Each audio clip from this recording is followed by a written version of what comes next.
Black Mercedes pulled up to the iron gates and they swung open automatically. David Harrison sat in the back seat, barely looking up from his phone as his driver navigated the long driveway, lined with perfectly trimmed hedges. This was it.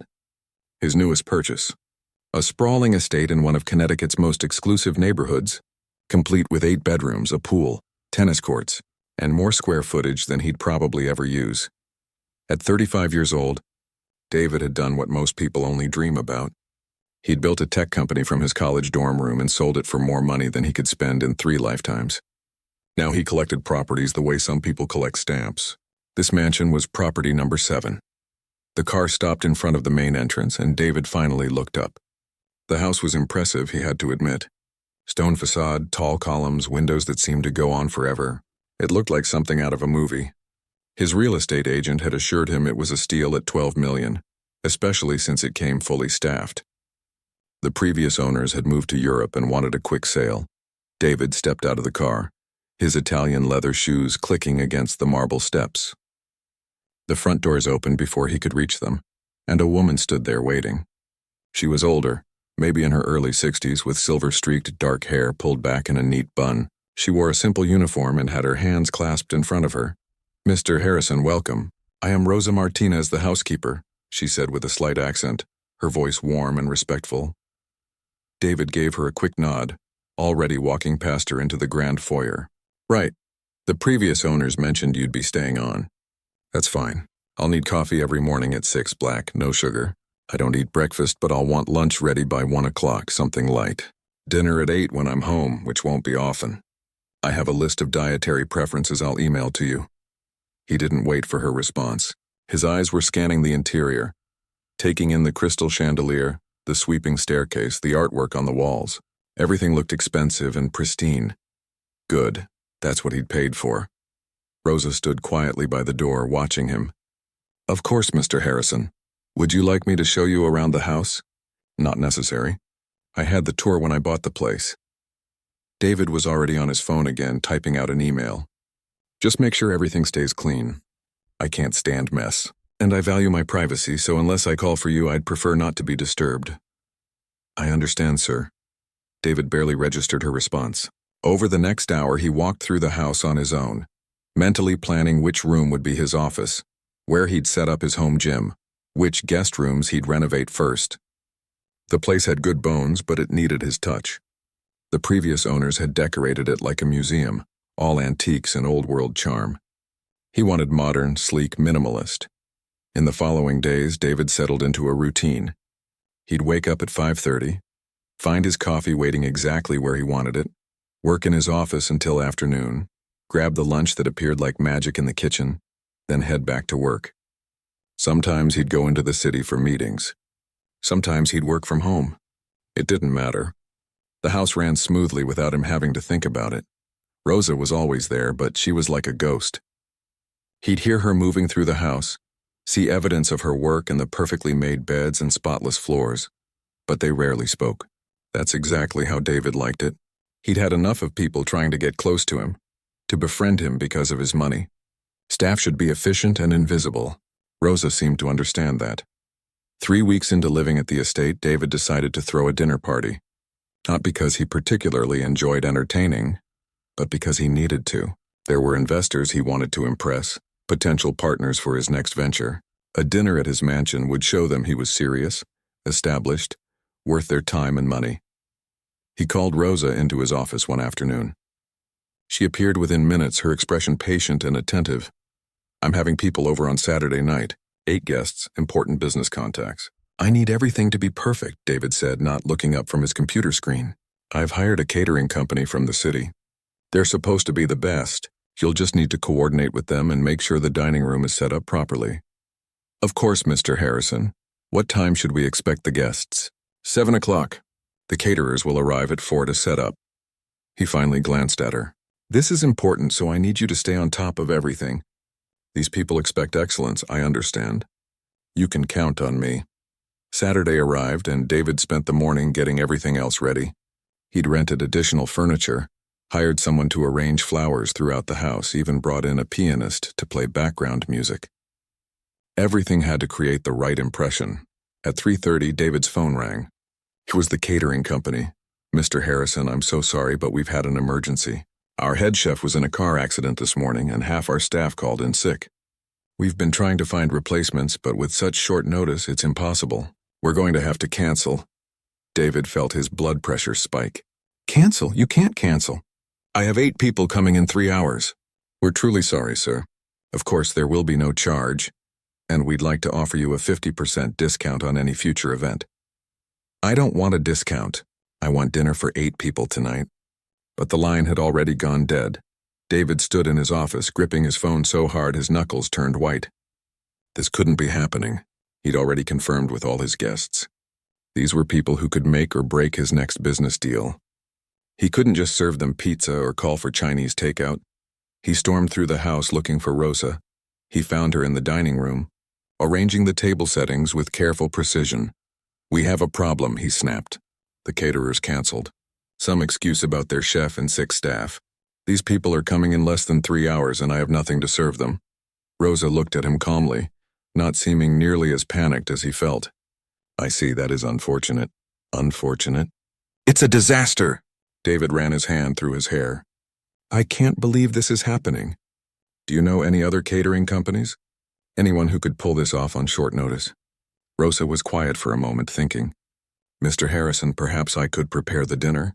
David stared at her. "You? No offense, but these people are used to 5-star restaurants. I need something impressive, not just regular home cooking." Something flickered in Rosa's eyes, but her voice remained even. "I understand your concern, but I assure you, I am capable of preparing a meal that will impress your guests. I have experience with this kind of dinner party." David wanted to argue, but what choice did he have? It was either let Rosa try or cancel the entire evening, which would be humiliating and potentially ruin his business prospects. "Fine," he said finally, "but it needs to be elegant. These people have eaten at the best restaurants in New York. If it's not good enough, it will reflect badly on me." "I understand. Please leave it to me." David spent the next few hours pacing anxiously. He could hear Rosa moving around in the kitchen, but he didn't go in to check on her. He didn't want to know if it was going badly.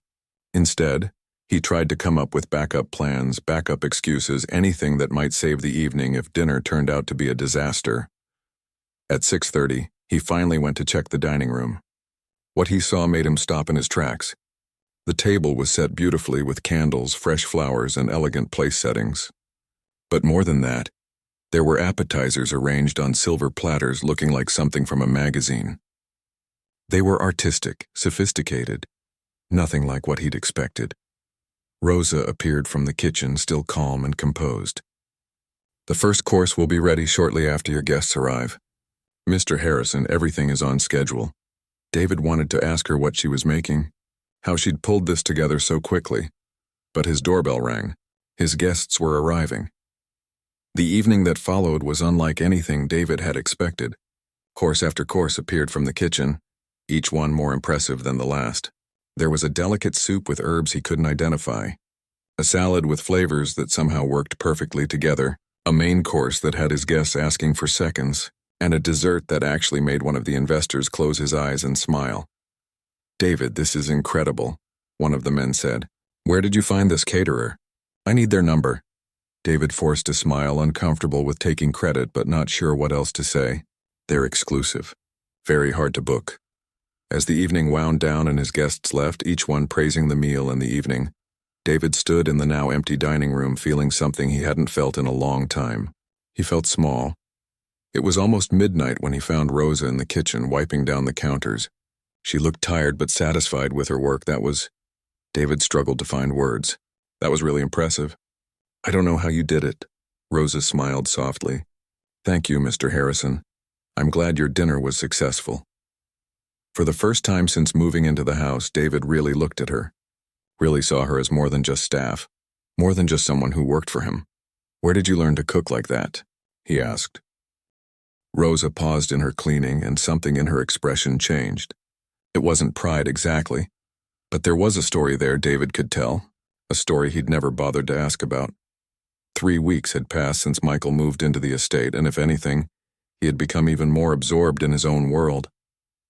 His company was in the middle of launching a new product, And he spent 18 hours a day glued to screens barking orders into his phone, living on coffee and whatever Rosa quietly left for him. It was a Thursday evening when everything changed. Michael had been planning this dinner party for weeks. Not the fun kind of dinner party where friends gather and laugh over good food.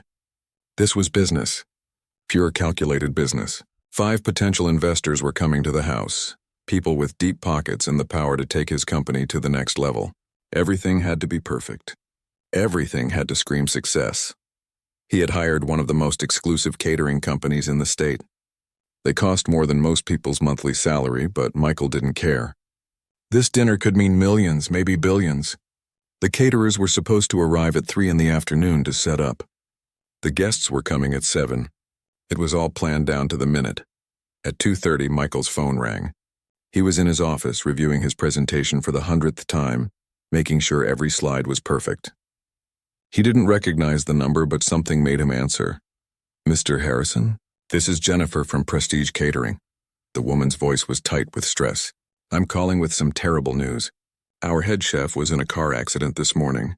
He's okay, but he's in the hospital, and we've just discovered that our entire kitchen staff has come down with food poisoning. We think it was something from our supplier. Sir, I'm so sorry, but we cannot fulfill your order tonight. We can refund you immediately and help you find another caterer." Michael felt the blood drain from his face. "What? No, no, no, no. This is impossible. Do you understand how important this dinner is? Find another chef. Call someone. I don't care what it costs. Mr. Harrison, we've tried. Every high-end caterer in the area is already booked for tonight. It's peak season. I've made 20 calls. I'm so incredibly sorry." Michael ended the call and just sat there staring at his phone. The guests would be here in 4.5 hours. 5 incredibly important people who expected an experience that matched his reputation, and he had nothing. No food, no plan, no way out. He started making calls himself, frantically dialing every restaurant, every caterer, anyone he could think of. But the answer was always the same. Too short notice, already booked, impossible. With each rejection, the panic grew tighter in his chest. This wasn't just embarrassing. This could damage his reputation, lose him the deal, make him look incompetent. At 3:15, Michael stormed out of his office and practically ran down the stairs. He found Rosa in the kitchen, as he knew he would. She was preparing what looked like his usual lunch, moving with that same calm efficiency she always had. "Rosa!" His voice came out sharper than he intended, sharp with panic and frustration. "I have a massive problem." She turned to face him, her expression neutral. "Yes, Mr. Harrison?" "The caterers canceled. Food poisoning or something? I have 5 extremely important investors coming here in less than 4 hours, and I have nothing to feed them. Nothing. Do you understand? This dinner could make or break a $100 million deal." He was pacing now, running his hands through his hair. He looked like a man coming apart at the seams. All his money, all his success, and he couldn't solve this one simple problem. Rosa wiped her hands on her apron slowly. "What were the caterers going to make?" "I don't know. Some fancy menu. Multiple courses. Things with French names. Does it matter? It's not happening now." There was a long pause. Rosa looked at him with those calm eyes, and for a moment Michael wanted to scream at her to do something. Say something. Fix this. But she just stood there thinking. "I could cook for your dinner party," she said finally. Michael let out a bitter laugh. "Rosa, no offense, but these people are used to Michelin star restaurants. This isn't about just making food. It needs to be impressive. It needs to be extraordinary." "I understand," Rosa said simply. "I can make something extraordinary." Michael was about to argue, to explain why this was impossible, but something in her voice stopped him. It wasn't defensive or hurt. It was just confident. Quiet and confident. "What would you make?" he asked, his voice smaller now, desperate. Rosa moved to the refrigerator and started pulling things out, examining them with a practiced eye. "I will make a meal they will remember. Traditional dishes from my home, but presented beautifully.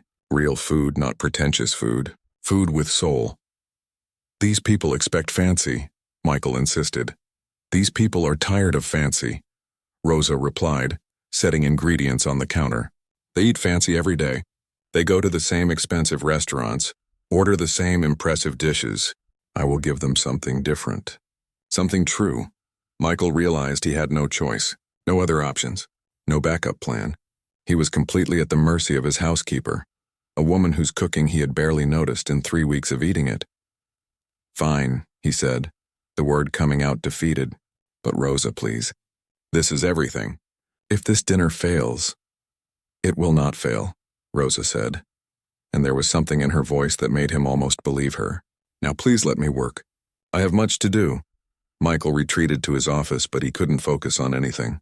Every few minutes he would get up and pace, check the time, imagine all the ways this evening could go wrong. At 4 o'clock he went down to the kitchen, intending to check on progress, maybe offer suggestions, definitely to worry out loud. What he saw stopped him in the doorway. The kitchen had been transformed. Rosa moved through it like a conductor leading an orchestra. There were pots on every burner, the oven was going, and the most incredible smells filled the air. Spices he couldn't name, combinations he had never experienced. She had set up multiple stations working on different dishes simultaneously, with a precision that was almost hypnotic to watch. "Do you need help?" Michael asked, feeling useless. "No, thank you," Rosa said without looking up. Her hands were moving quickly, chopping vegetables with perfect uniformity. "But you could set the dining room table. Use the good china from the cabinet, the silver from the drawer in the sideboard. Make it beautiful." Michael, who had never set a table in his adult life, who paid people to do such things, found himself in the dining room pulling out plates and silverware. He didn't even know where things were. He had eaten in this room maybe twice since moving in. But following Rosa's instructions, he started setting up. As he worked, he could hear her in the kitchen, could smell the food developing, changing, becoming something magical. He realized he had never actually paid attention to food before. It was just fuel, something to consume while working. But these smells were different. They made him stop and breathe deeply. They made him hungry in a way he hadn't felt in years. By 6:30, the table was set.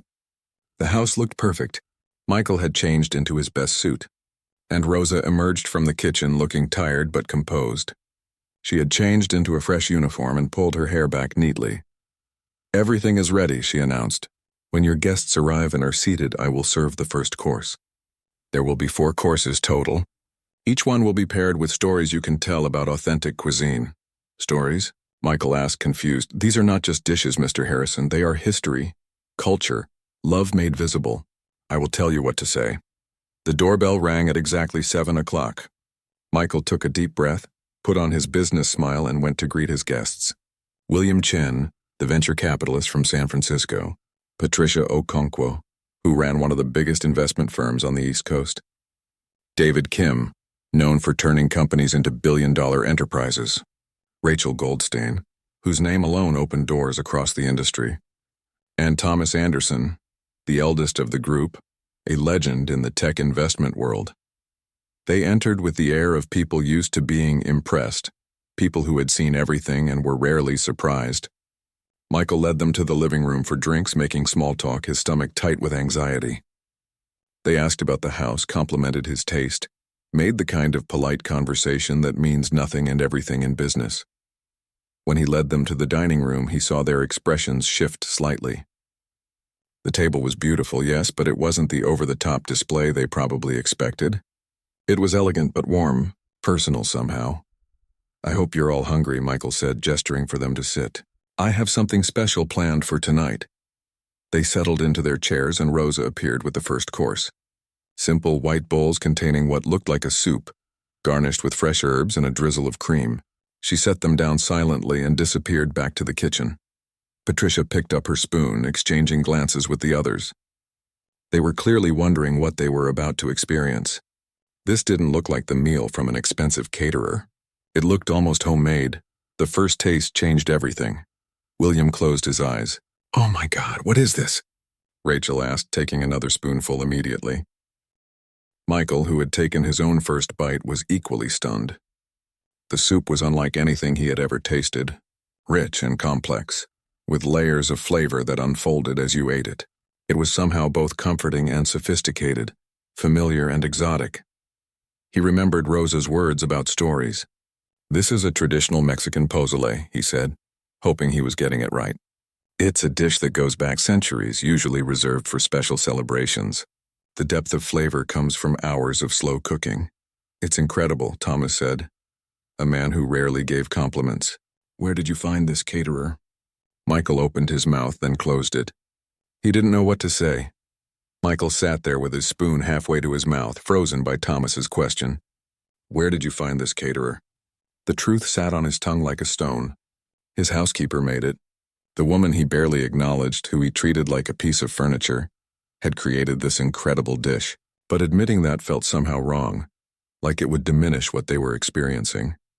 It's a long story, Michael finally said, which was both true and completely inadequate. David was already finishing his bowl. Well, whoever they are, I want their number. My wife has been looking for someone who can do authentic cuisine for months. The second course arrived, and again, Rosa moved like a ghost. She placed the plates in front of each guest with practiced precision. This time it was fish, perfectly seared, sitting on a bed of rice with vegetables that looked like art. The colors were vibrant. The presentation simple but stunning. This is incredible plating, Patricia said, lifting her fork. So different from the usual fussy arrangements you see. One bite and the table went quiet again. The kind of quiet that happens when people are so absorbed in what they're tasting that conversation stops. The fish was tender and flaky, seasoned with something that made Michael's taste buds wake up in ways they never had. The rice wasn't just rice. It had depth and character, each grain distinct but part of something larger. There's cilantro in this, Rachel said, and lime, but there's something else. Something I can't quite identify. Michael thought back to watching Rosa in the kitchen, to the dozens of ingredients she had pulled out. The secret to good cooking, he found himself saying, channeling something he'd heard Rosa mention once in passing, is knowing when to let the main ingredient shine and when to support it with complementary flavors.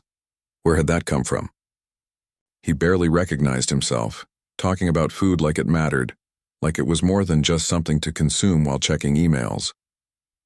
The conversation around the table shifted. Usually at these business dinners, people talked about markets and valuations, about competition and strategy. But tonight was different. The food had opened something up. William started telling a story about his grandmother's cooking when he was growing up in Taiwan. Patricia shared memories of learning to make her mother's jollof rice. Even Thomas, usually all business, talked about the small Italian restaurant his parents owned when he was young. Michael listened, realizing he had no stories like this. No memories of family meals or recipes passed down. His parents had been busy professionals who ordered takeout most nights. Food was fuel, nothing more. He had carried that belief into his adult life without questioning it. The third course was meat, slow-cooked until it fell apart at the touch of a fork, served with handmade tortillas and an array of fresh salsas. Rosa had also brought out small dishes of pickled vegetables, fresh cheese, and other accompaniments. This is birria, David said with surprise. My college roommate was from Jalisco and his mother made this once. But I've never had it like this. This is restaurant quality. No, better than restaurant quality. It's the kind of thing you can't rush, Michael said, again drawing on something he'd overheard Rosa mention during her weeks of cooking for him. The meat cooks for hours until it becomes tender enough to melt on your tongue. It's about patience and respect for the process. He was talking about cooking, but as the words left his mouth, he wondered if they applied to other things too. His whole life was about rushing, about cutting corners to save time, about efficiency over everything. When had he last been patient with anything? When had he last respected a process instead of just demanding results? The dinner stretched on, and something unexpected happened. These 5 powerful people who could have been anywhere in the world tonight, who had probably been to hundreds of expensive business dinners, seemed genuinely happy to be here. They weren't checking their phones. They weren't rushing through courses. They were present, engaged, enjoying themselves. When Rosa brought out the final course, a dessert that involved caramelized milk and fresh fruit, the table actually applauded. Michael had never seen anything like it. These were serious business people, not the type to show emotion easily. But they clapped for a housekeeper they hadn't even seen clearly, for food that had touched something in them beyond just taste. Michael, Thomas said, setting down his spoon after finishing the dessert. I came here tonight prepared to hear a pitch. I've heard 1,000 pitches. Most of them are forgettable. But you've done something different. You've created an experience. You've shown me that you understand something most entrepreneurs miss. What's that? Michael asked, genuinely curious. That business is ultimately about human connection, about understanding what people need, not just what they think they want. This meal tonight, it wasn't trying to impress us with expense or rarity. It impressed us with authenticity. With soul. That's rare. The other investors nodded in agreement. Patricia leaned forward. The tech world is full of people who can code, who can build platforms and scale companies. What's rare is someone who understands the human element. If you can bring this level of authenticity to your business, I'm very interested in being part of it. One by one, the other investors expressed similar sentiments. The dinner he had been so terrified would be a disaster had become his most successful pitch meeting ever. Not because of anything he had done, but because of food, because of Rosa. After the guests left, around 11 o'clock, Michael walked back through the house in a daze. They had all asked for the caterer's information. They had all wanted to book Rosa for their own events, though he had kept deflecting, saying he would pass along their interest. William had even said he was ready to write a check that night, that he didn't need to see the formal presentation. Michael found Rosa in the kitchen cleaning up. The counters were spotless, as if the whirlwind of cooking had never happened. She was washing the last of the pots, her sleeves rolled up, her movements efficient and tired. "Rosa," he said from the doorway. She turned, and he saw the exhaustion on her face. She had probably been working for 8 straight hours, creating a miracle from nothing. "Did the dinner go well, Mr. Harrison?" she asked. "It went." Michael paused, trying to find words adequate to describe what had happened. "It was the most successful business dinner I've ever had. They loved the food. They loved everything. They asked about the caterer, wanted to hire you for their own events." Rosa smiled, a small, tired smile. "That's good. Where did you learn to cook like that?" The question came out more intense than he intended. That wasn't just home cooking. That was professional, beyond professional. Rosa turned off the water and dried her hands on a towel. For a moment he thought she wouldn't answer. Then she met his eyes directly, and something in her expression made him stand up straighter. "I owned 3 restaurants in Mexico City, Mr. Harrison. For 15 years I ran them. I had a staff of 15 chefs, 3 locations, regular features in the food magazines. We were very successful." Michael felt like the floor had tilted beneath him. "What? Then why am I here cleaning houses?" Rosa finished his sentence. "Because life is not always about success, Mr. Harrison. Sometimes it's about sacrifice." She moved to sit at the small kitchen table, gesturing for him to join her. Michael found himself sitting across from her. This woman he had barely seen as human until tonight. "My daughter got sick when she was 16, Rosa continued, her voice steady but carrying the weight of old pain. "Very sick. The kind of sick where you realize that all your success, all your money, all your achievements mean nothing if you can't save the person you love most." Michael leaned forward, listening in a way he couldn't remember listening to anyone in years. "We tried everything in Mexico, but the treatment she needed wasn't available there. So I sold my restaurants, all 3 of them.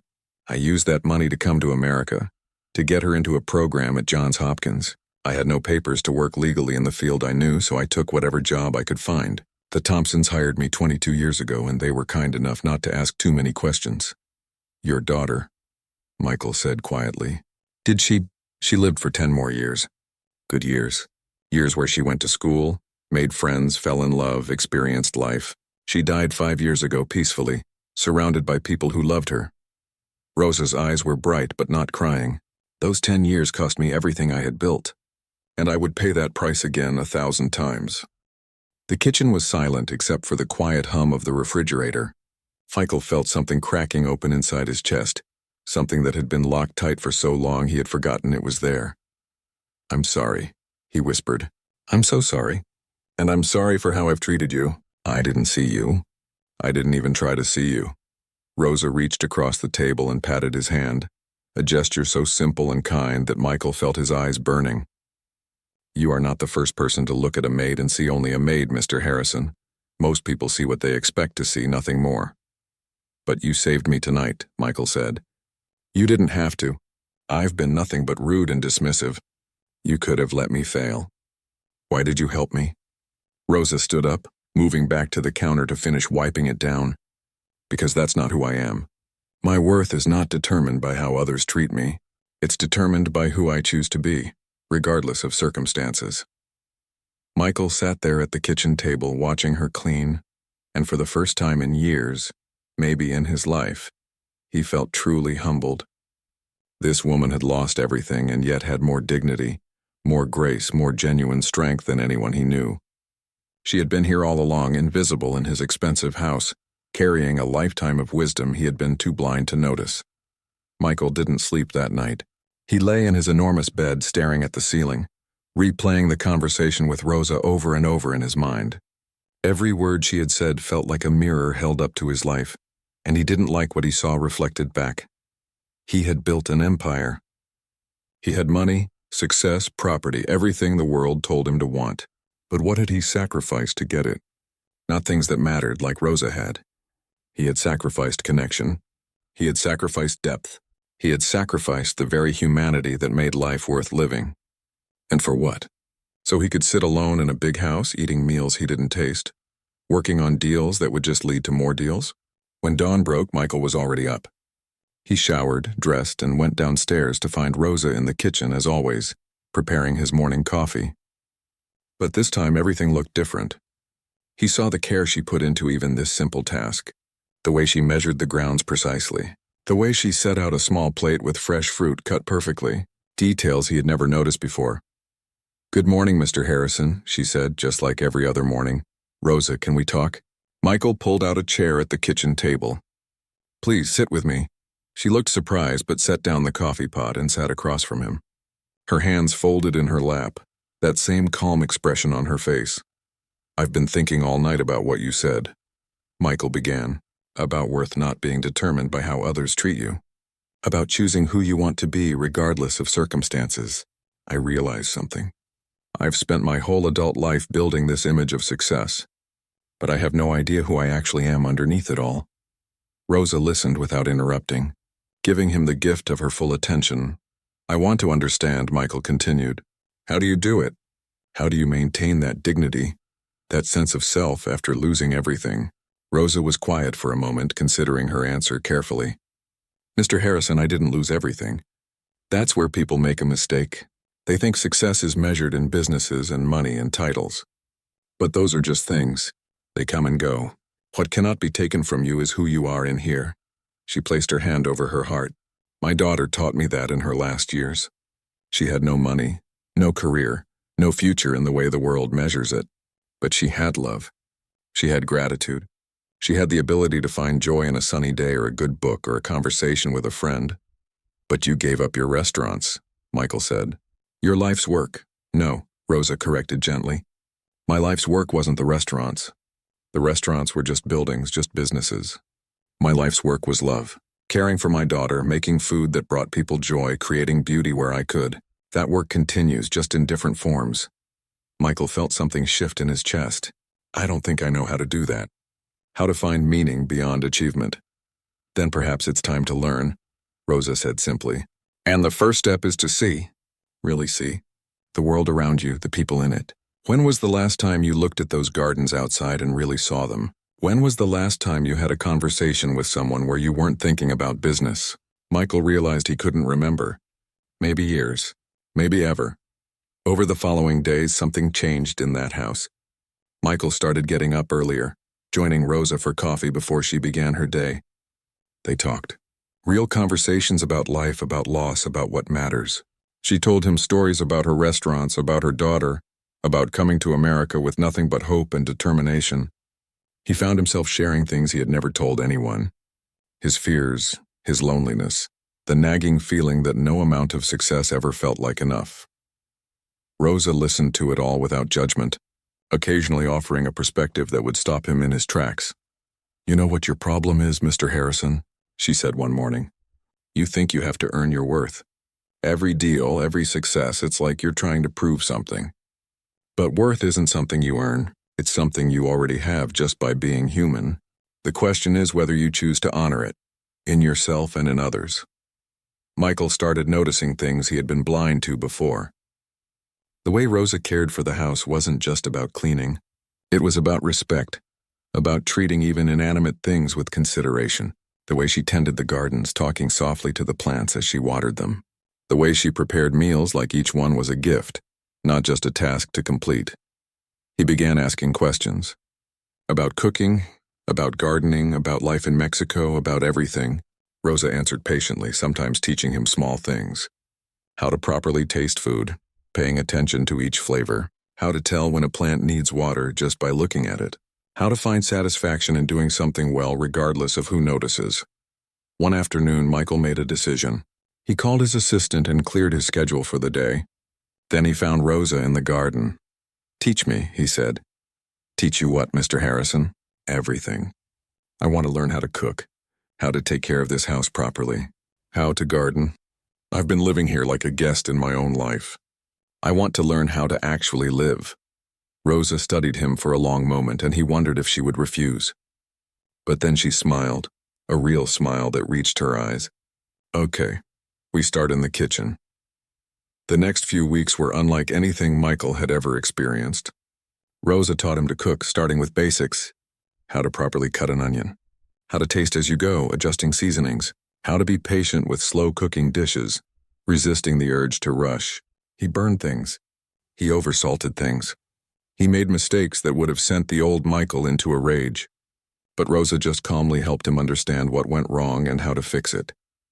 "Cooking is like life," she told him as he struggled with a complicated sauce. "You cannot force it. You cannot skip steps and expect good results. You must pay attention, adjust as needed, and trust the process." In the garden, she showed him how to plant, how to prune, how to work with the soil rather than against it.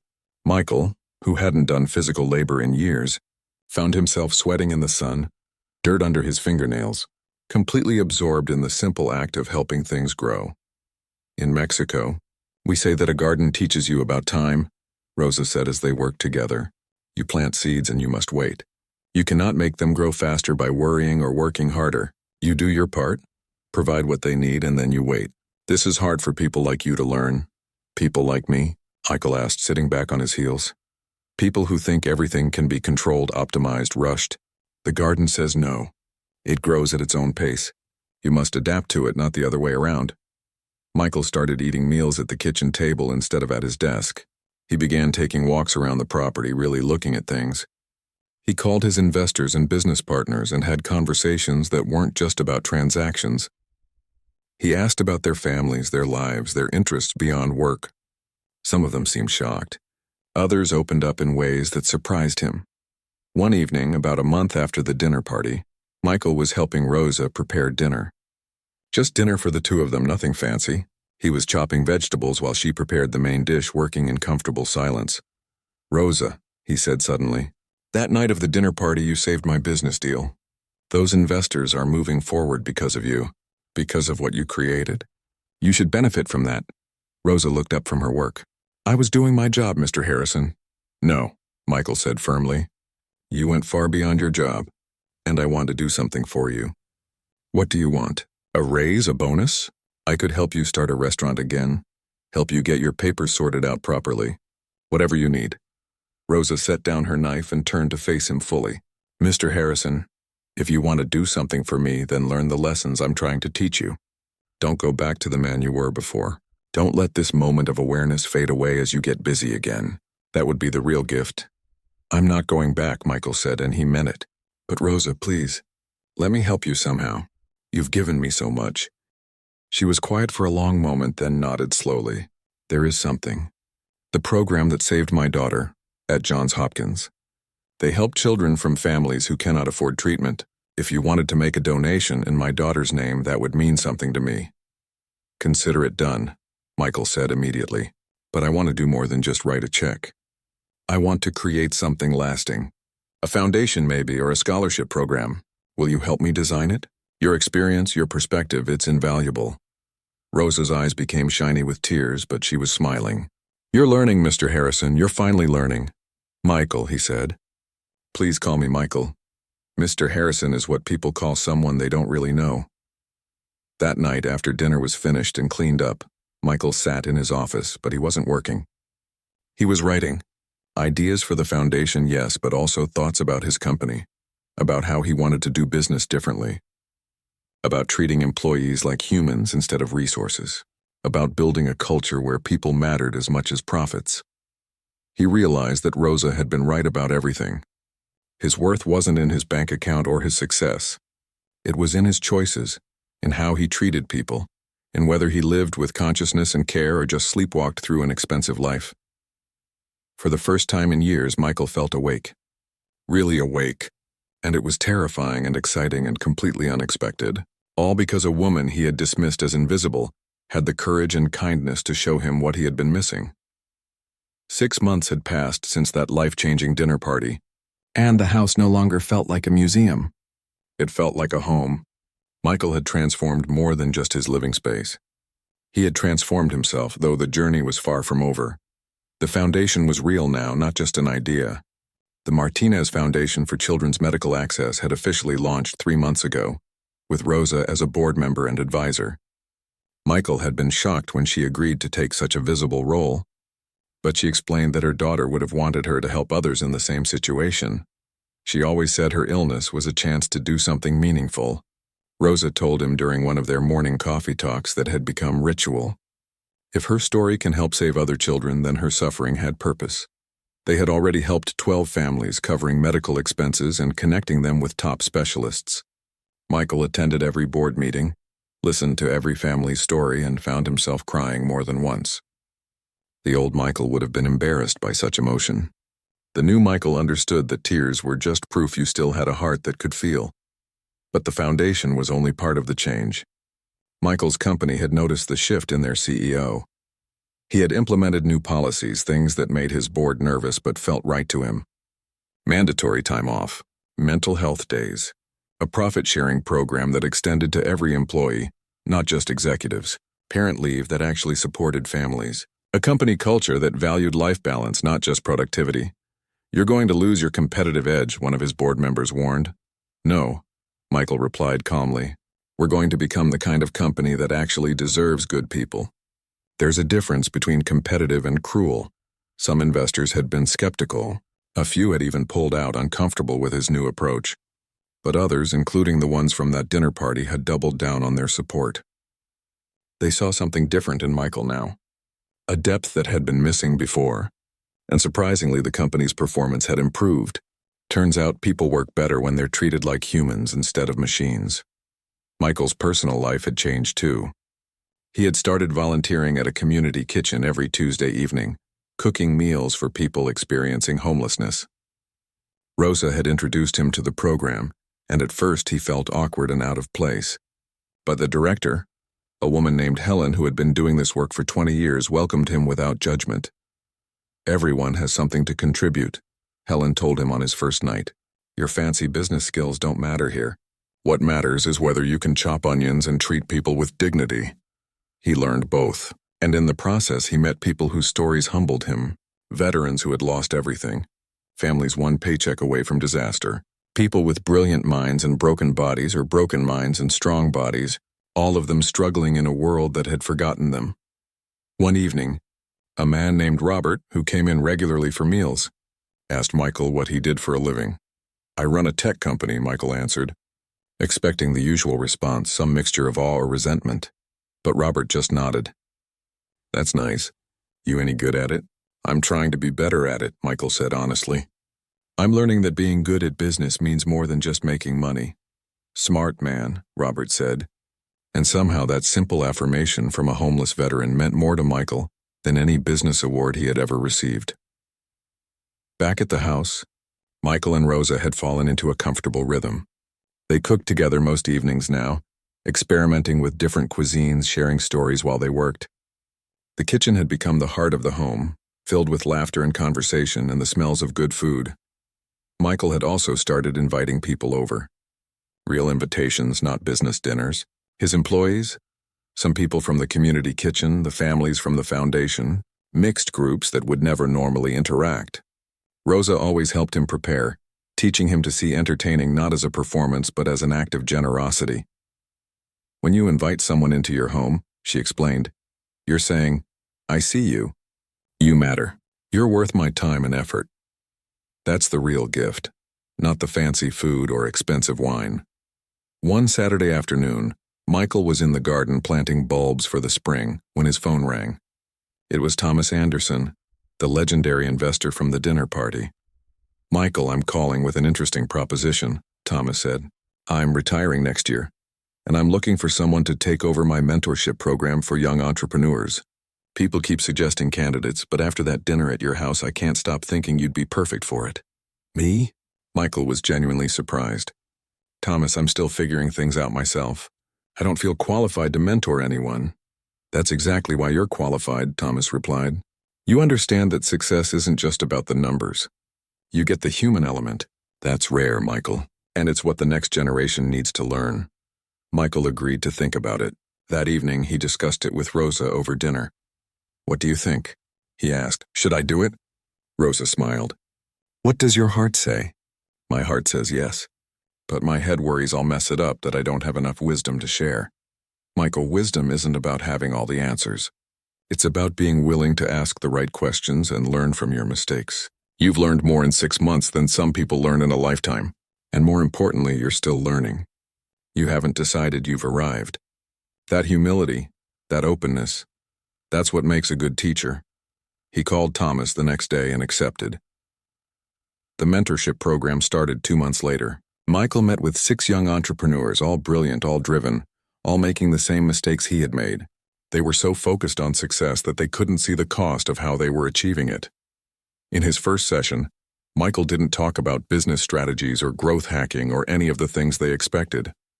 Instead, he told them about Rosa, about how a housekeeper he had barely noticed taught him everything that actually mattered, about how real wealth has nothing to do with your bank account. One young woman, Lisa, raised her hand. "But Mr. Harrison, if we focus on all this soft stuff, won't we lose to competitors who are more ruthless?" Michael smiled.